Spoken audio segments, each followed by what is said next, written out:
ડીસા તાલુકા સંઘમાં 40 form રદ થતા 10 form માન્ય રહ્યા।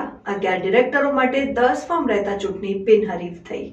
ડીસા તાલુકા સંઘની ચૂંટણીમાં ડિરેક્ટરો માટે 50 ફોર્મ ભરાયા હતા, જેમાં 40 ફોર્મ રદ થતા 11 ડિરેક્ટરો માટે 10 ઉમેદવાર બિનહરીફ ચૂંટાઈ આવ્યા હતા, જ્યારે એક ફોર્મમાં ઉમેદવારી પત્ર રદ થતા એક બેઠક ખાલી રહી હતી।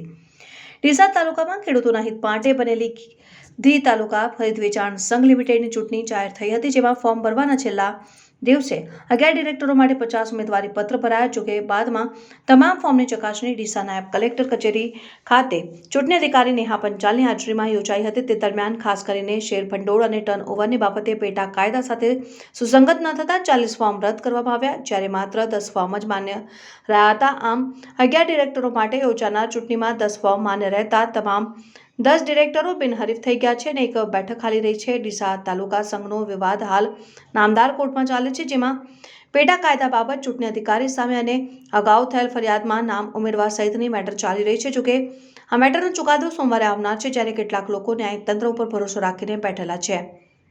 વિજેતા ઉમેદવારોના નામ બાબરસિંહ પૃથ્વીરાજ વાઘેલા ધાડા, વિપુલ કુમાર દેવચંદભાઈ દવે જેરડા, રમેશસિંહ હેમસિંહ વાઘેલા,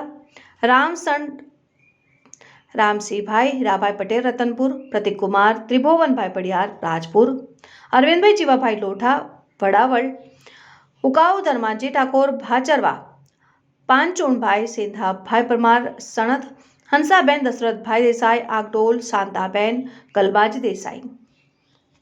ટોટલ 50 ફોર્મ ભરાયેલા હતા। એની સ્ક્રુટિની આજે હતી। એ સ્ક્રુટિની બાદ 40 અમાન્ય અને 10 માન્ય રહ્યા છે અને માન્ય ઉમેદવારોની યાદી આજે જાહેર કરવામાં આવેલી છે।